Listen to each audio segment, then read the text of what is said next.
Hi friends, నేను మీ doctor Swapna Chekuri from Hyderabad women and fertility centre. Welcome to my channel.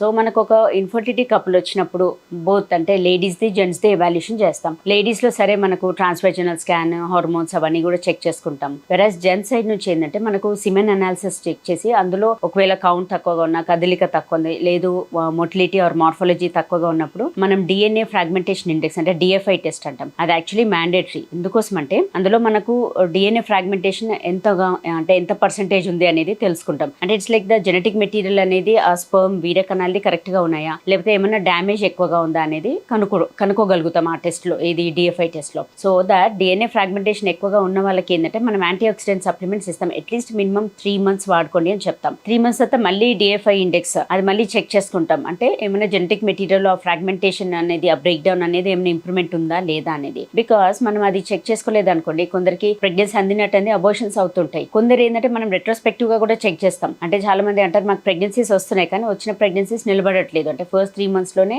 Miscarriages అవుతూ ఉంటాయి. వాళ్ళకు కూడా రెట్రోస్పెక్టివ్ గా అప్పుడు వాళ్ళ husband the DNA fragmentation index అనేది చెక్ చేస్తాం. ఒకవేళ ఫ్రాగ్మెంటేషన్ పర్సెంటేజ్ ఎక్కువగా ఉంటే మాత్రం వాళ్ళు కూడా at least minimum 3 months antioxidants, infection ఏమైనా ఉంటే యాంటీబయాటిక్ థెరపీ ఇవన్నీ ఇచ్చాకనే మళ్ళీ నెక్స్ట్ ప్రెగ్నెన్సీకి ప్లాన్ చేయండి అంటాం. సో ఫ్రెండ్స్, మనం ఈ వీడియోలో తెలుసుకున్నాం కదా what's the importance of DNA fragmentation index అనేది. సో ఈ వీడియో మీకు నచ్చినట్లయితే, ఇన్ఫర్మేటివ్ అనిపించినట్లయితే please like my video and share with your friends and needy people. Thank you.